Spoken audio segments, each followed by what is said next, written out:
भगवान की है आरती, पापियों को पाप से है तारती। ये मधुर बोल मधुबंद बोल आरती दिखाने वाला, बिगड़ी को बनाने वाला। ये मधुर बोल जगबंद बोल सन्मान बताने वाला, बिगड़ी को बनाने वाला। राम यही घनश्याम यही, घनश्याम यही, राम यही घनश्याम यही, श्री राम यही घनश्याम यही। महिमा की है आरती, को पाप से आरती। भागवत भगवान की है आरती, पापियों को पाप से आरती। भागवत भगवान की है आरती, श्री भागवत भगवान की है आरती, पापियों को पाप से है आरती। संसार सारम भुजगेन्द्रहारम, तवं भवानी सहितं नमामि। कपालभारं शेखराय, नमः शिवाय नमः शिवाय नमः शिवाय नमः शिवाय नमः शिवाय नमः शिवाय।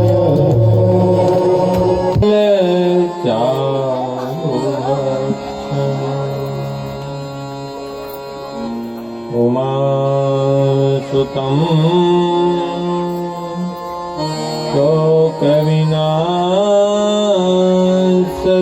शोकविनाशकारकम्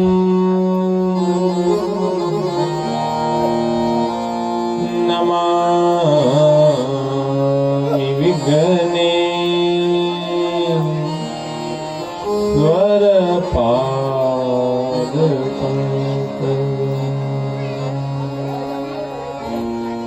वंशी विभूषितकरा नवनीलदाभा,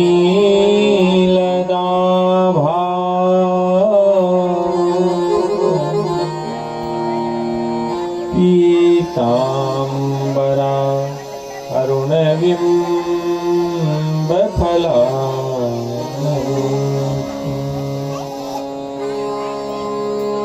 पूर्णेन्दुसुन्दरमुखा अरविन्दनेत्रा,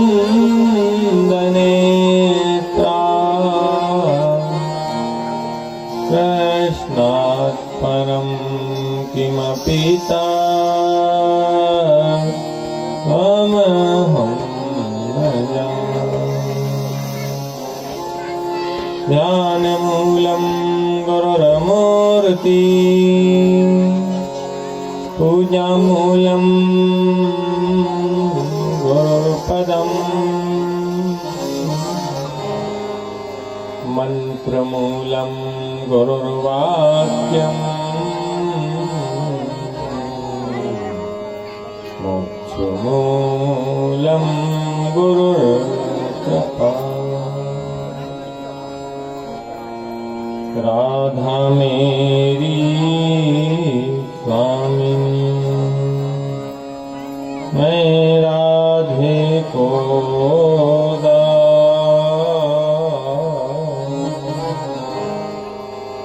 जन्म जन्म मोहि दीजिए,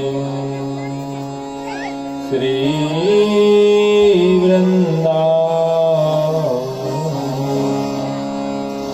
बोलिए बाल कृष्ण लाल की जय। श्रीमद्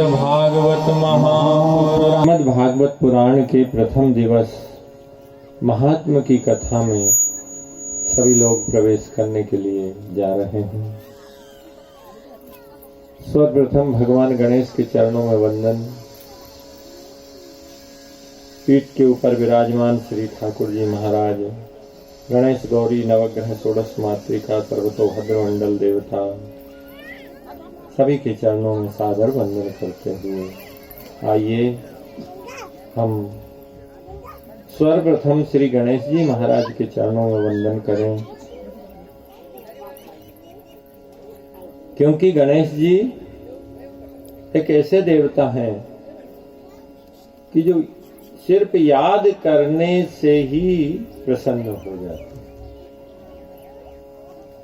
ऐसा कहते हैं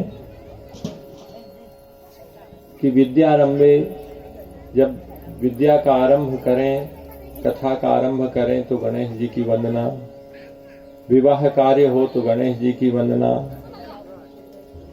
कहीं यात्रा पे जाना हो तो गणेश जी की वंदना। सिर्फ स्मरण करने मात्र से ही सारे विघ्नों का गणेश जी हरण कर ले। और यदि इनको स्मरण करना भूल गए तो फिर तो बहुत सारे विघ्न ये भेज भी देते। इसलिए प्रथम मैं भगवान गणेश के चरणों में हम सब वंदना करें। हे गणराज, तुम्हारे नाम का सहारा है। आप सह परिवार पिता भोलेनाथ, माता अम्बा गौरी के सहित समस्त गणों के सहित आप हमारे इस कार्यक्रम में पधारें और आप ऐसी कृपा करें कि 7 दिन तक हमारी कथा निर्विघ्नता से पूर्ण हो जाए। भगवान गणेश, बस यही हम सबको वरदान दीजिए, क्योंकि हम आपके नाम के सहारे अब आकर के गणराज सहारा तेरा है, गणराज सहारा तेरा है, गणराज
विराजमान होकर के हरि भक्तों को, राम भक्तों को बल बुद्धि विद्या प्रदान करते हैं।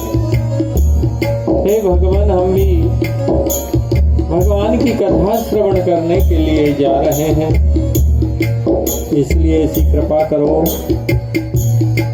हे सीताराम जी महाराज, राजा राम, रघुवीर समर्थ, हनुमान जी के सहित गांव का नाम भी रामपुरा है। और राम जी जब तक आप कृपा नहीं करेंगे तब तक ये रामपुरा समाप्त नहीं होगा। इसलिए आप हमारे ऊपर ऐसी कृपा करिएगा प्रभु कि ये कथा हमारे हृदय में बैठ जाए और हमारे जीवन का कल्याण हो। सीताराम तेरा है सीताराम सहारा तेरा है राजा राम सहारा तेरा है राजा राम सहारा तेरा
जिनकी कथा हो रही है श्री भगवान गोपाल नंदलाल,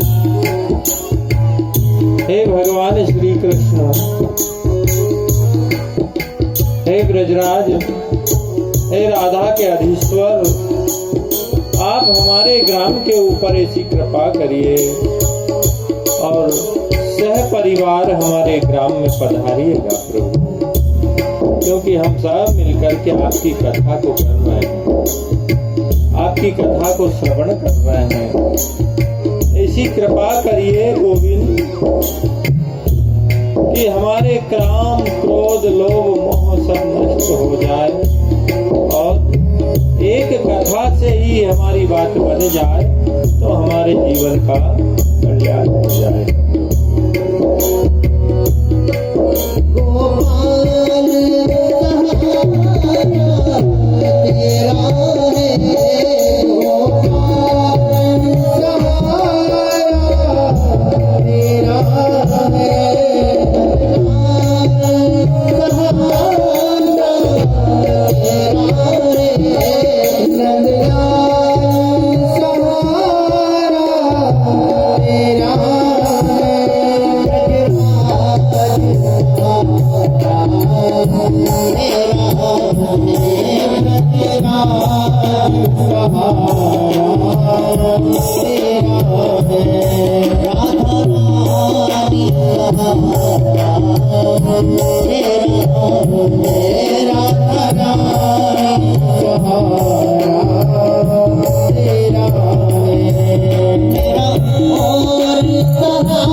कोई नहीं मेरा सहारा।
ये नैमिषारण्य नामक क्षेत्र में ही भागवत की प्रथम कथा हुई। ये कहाँ है? उत्तर प्रदेश के सीतापुर जिले में ये नैमिषारण्य नामक वन है, बड़ा सुंदर वन है। वहां पर कथा भी हो चुकी है एक बार अपनी। तो उस नैमिषारण्य नामक क्षेत्र में सोनक आदि 88,000 ऋषीश्वर 1,000 वर्ष का अनुष्ठान लेकर के बैठे हैं। सुबह में सभी लोग यज्ञ करते हैं, हवन करते हैं, पूजन करते हैं और सायंकाल के समय 2 बजे से सभी लोग कथा श्रवण करते हैं आपस में। ये अनुष्ठान उन्होंने क्यों किया? क्योंकि वो समझ रहे हैं कि कलयुग आने वाला है और लोगों की मानसिकता बहुत सीमित हो जाए। हो गई ना, गांव गांव स्थिति खराब होता है, राग द्वेष ईर्ष्या भरी पड़ी। तो ऐसे कलयुगी जीवों के कल्याणार्थ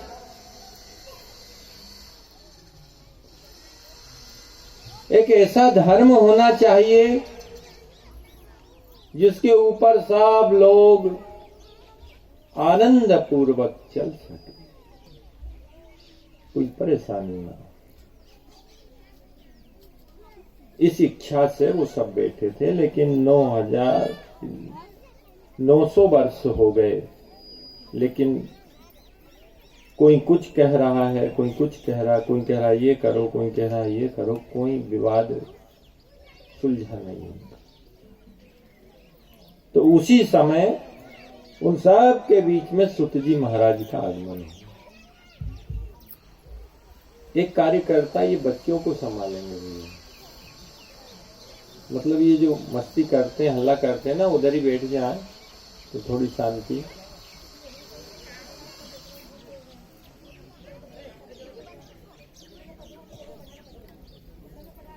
सूत जी महाराज को देखकर सब ऋषीश्वरों ने उनका स्वागत किया, हाथ जोड़ करके वंदन किया। भगवान, आप हमारे हृदय के अंदर के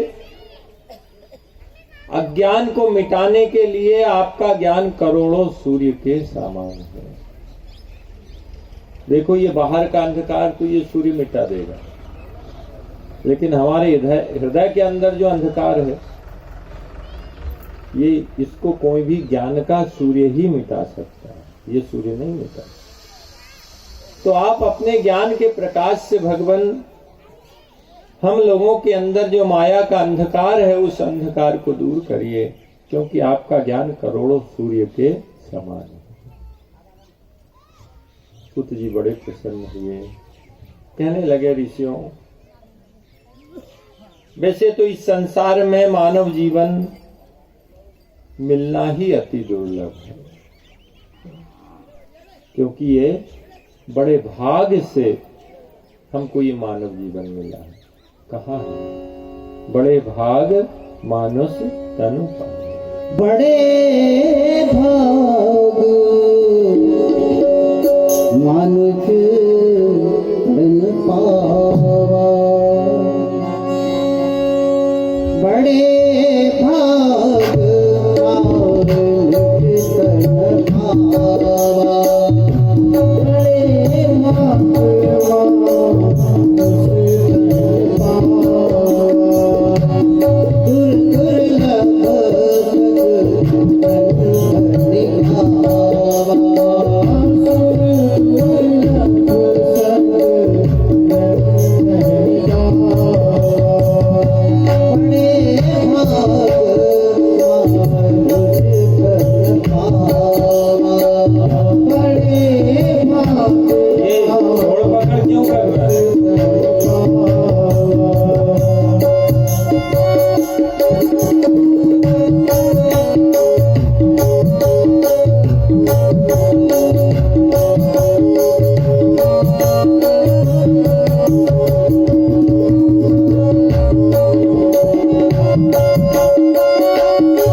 ये मानव जीवन ही साधन का धाम है।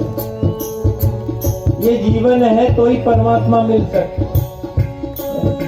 गाय गधे घोड़े के जीवन में तो भगवान मिलेंगे, इसलिए ये साधन का धाम है, मोक्ष का दरवाजा है। और जो व्यक्ति इस मानव जीवन को प्राप्त करके यदि उसने परमात्मा को प्राप्त नहीं किया तो गोस्वामी जी कहते हैं वो संसार का सबसे बड़ा अभागा प्राणी है कि जिसने मानव जीवन लिया और प्रभु को प्राप्त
तुम बड़े भाग्यवान हो, हम सब भाग्यवान हैं कि ये मानव का जीवन हमारे पास में है। इसलिए अब मैं तुमको सावधान होकर के सुनना, मैं तुमको भागवत की कथा श्रवण कराता हूं। तो सूत जी महाराज समझना मेरी बात को आप लोग। कहा नेमी सारण्य में सोनकादि 88,000 ऋषियों को भागवत की कथा सुना रहे। बस वो की वही कथा, मतलब मेरे तरफ से मैं कुछ नहीं कहूंगा, वो की वही कथा जो नेमी सारण्य में सूत जी ने सोनकादि ऋषियों को सुनाई, वही कथा मैं आज रामपुरा ग्राम में आप सब श्रोताओं को श्रवण करा। और मन में बड़ी प्रसन्नता हो रही है, क्योंकि पहले भी एक कथा हो चुकी है। प्रथम कथा में थोड़ा संकोच होता है, लेकिन अब ये द्वितीय कथा लगभग सारे चेहरे जाने पहचाने लग रहे हैं। एक ऐसा लग रहा है हमारी माताएं बहनें भी कहीं न कहीं तो कथा सुनने के लिए पहुंची जाती। आसपास क्षेत्र में बहुत सारी कथा है और यहीं पर कथा हुई तो सब चेहरे जाने पहचाने। ऐसा लग रहा है कि अपने परिवार के बीच में बैठ के ही अपन कथा मैं कह रहा हूं और आनंद ले रहा हूं।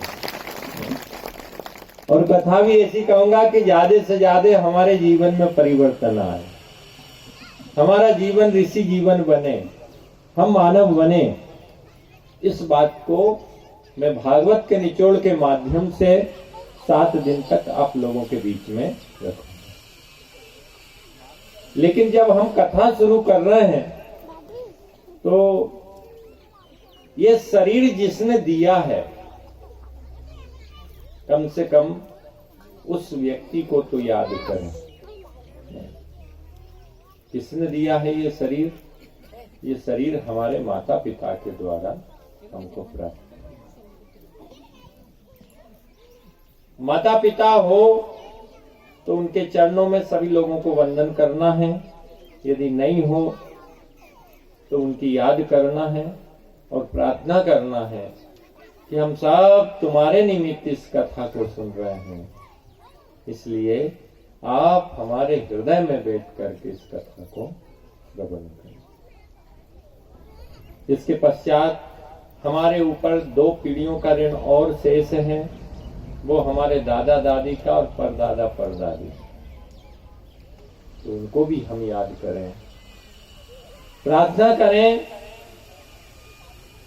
कि हम आप सब के निमित्त इस कथा को सुन रहे हैं, इसलिए हे पितृ देवताओं, आप 7 दिन तक हमारे घर में रहें और हमारे हृदय में बैठ करके इस कथा को श्रवण करें। इसके अलावा और अब हम उनको क्या श्रद्धांजलि दे सकते? हमारे हाथ में क्या है? एक दिन हमको भी जाना है इस संसार। 150 साल का एग्रीमेंट।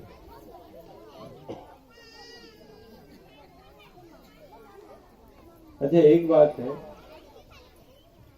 अभी तक जो लोग गए हैं संसार को छोड़ करके, हमारे माता पिता हो, दादा दादी हो, परदादा परदादी हो, हमारे परिवार का कोई भी है। अरे आजकल तो जवान बेटा चला जा और माँ बैठी रहे, पति चला जा, जवान पत्नी घर में बैठी रहे, मौत का कोई भरोसा थोड़ा। जो लोग गए उनने आज तक कोई हमको समाचार दिए कि हम ऐसे हैं, है? आज तक कोई न चिट्ठी, न कोई संदेश, न मालूम किस देश में जाकर के हमारे परिजन बस गए, जाने वो कौन सा देश जहां तुम चले गए। 1 मिनट हम सब अपने माता पिता दादा दादी को याद करें, जिन्होंने हमें गोदी में खिलाया, इतना लाड़ दिया, जमीन जायदाद दी। भगवान से प्रार्थना करें कि वो जहाँ कहीं भी हो उनको सदगति है ठाकुर जी प्रदान करें। चिट्ठी न कोई संदेश,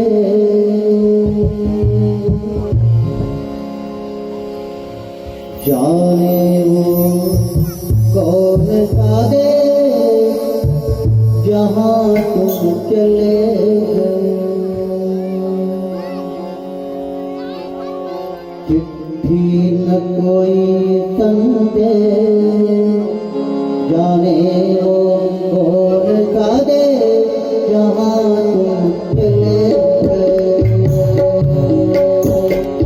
चिट्ठी न कोई संदेश, जाने वो कौन सा देश जहाँ तुम चले गए।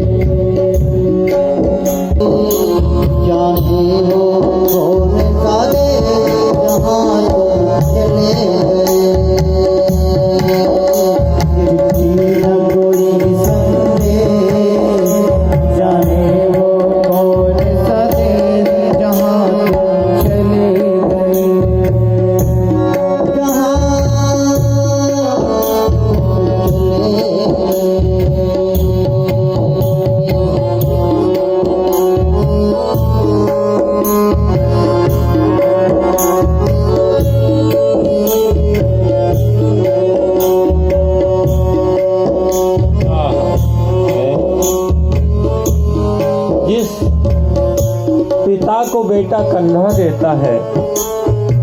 बाहरे संसार। कभी कभी वो पिता के सामने और बेजवान बेटा जा रहा,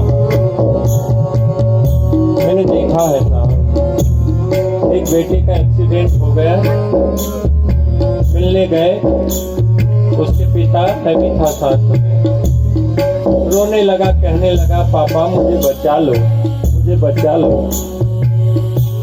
और देखते ही देखते हम लोगों के सामने चला गया। अब बताइए, पत्नी के सामने पति चला जाए कितनी वेदना हो, या पति के साथ सामने पत्नी चली जाए। ये ऐसे ही रिश्ते हैं साहब, किसी का कोई भरोसा नहीं।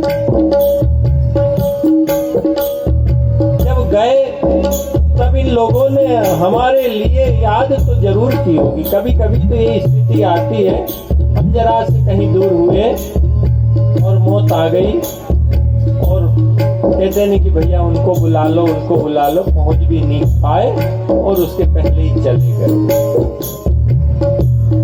तो हमारे लिए उन्होंने आह तो भरी होगी, जाते जाते हमको आवाज तो दी होगी। बस यही दुख है कि अंतिम समय उनसे और बोल लेते दो शब्द तो मन में कोई गिलानी नहीं रहती, लेकिन हमारे सामने ही वो चले गए और वो कुछ भी नहीं कह पाए और हम भी उनसे कुछ नहीं कह पाए और न उनकी आवाज को सुनी। आज हम उन सब आत्माओं को याद करें कि हम आपके लिए ये कथा श्रवण कर रहे हैं।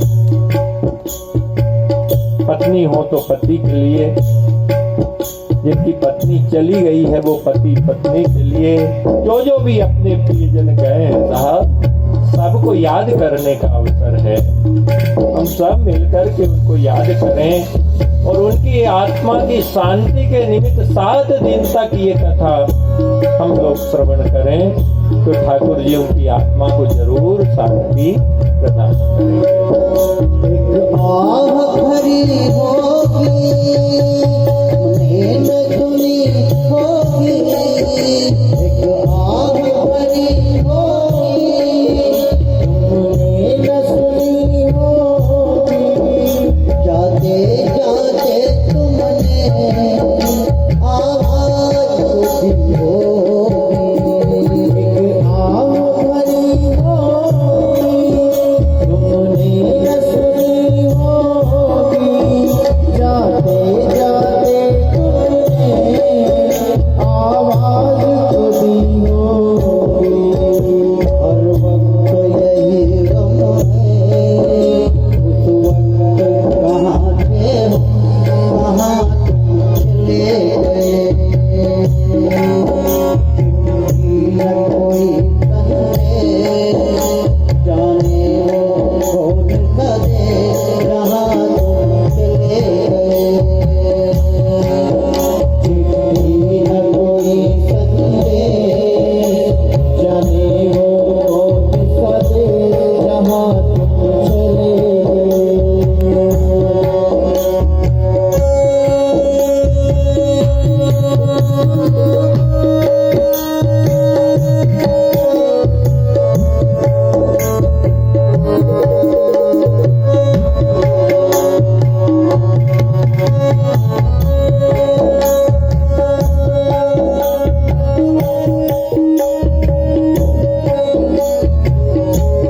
जय। अब बस जब तक जिएंगे तब तक उनकी याद तो भूल नहीं पाएंगे। ये यादों के कांटे दिल में हमेशा चुभते रहेंगे। बार बार आज भी उन्होंने जो हमारे ऊपर एहसान किए हैं, बार बार उनकी याद आती।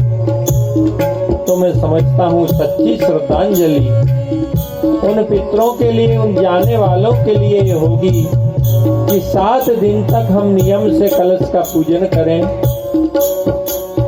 उनका आवाहन करें, हम सब उनके निमित्त कथा को श्रवण करें और ईश्वर से प्रार्थना करें क्योंकि अब उनकी यादों के अलावा अब हमारे जीवन में कुछ बचा नहीं।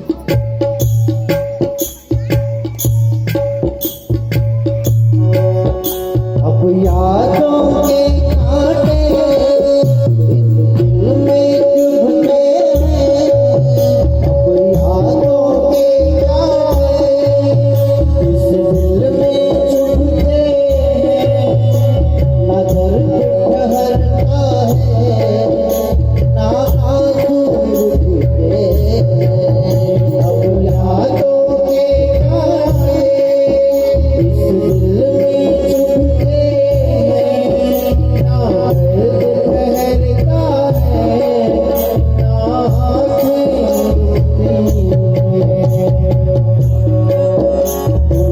ढूंढ रहा है प्यार, हम कैसे करें इकरार, कहाँ तुम चले गए। तुम्हें ढूंढ रहा है प्यार, हम कैसे करें इकरार, कहाँ तुम चले गए। मेरा कोई तन्ने जाने वो धोखा दे रहा, तुम चले गए। चिट्ठी न कोई समझे जाने वो धोखा दे जहाँ तुम चले गए। एक दिल लगा करके जाने वो धोखा दे जहाँ तुम चले गए। इस दिल पे लगा करके जाने वो धोखा दे जहाँ तुम चले गए।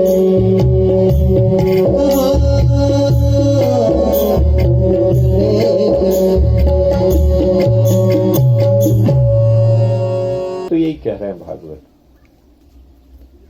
इससे श्रेष्ठ कोई पुराण नहीं है। महंगी संसार में सबसे कीमती क्या है? सबसे कीमती है अमृत। इतना कीमती है कि हमने सिर्फ नाम सुना है, देखा आज तक किसी ने अमृत? जहर को तो साहब अभी कहो कि चने में मारने की देना एक बाटल 250 ग्राम वाली इल्ली,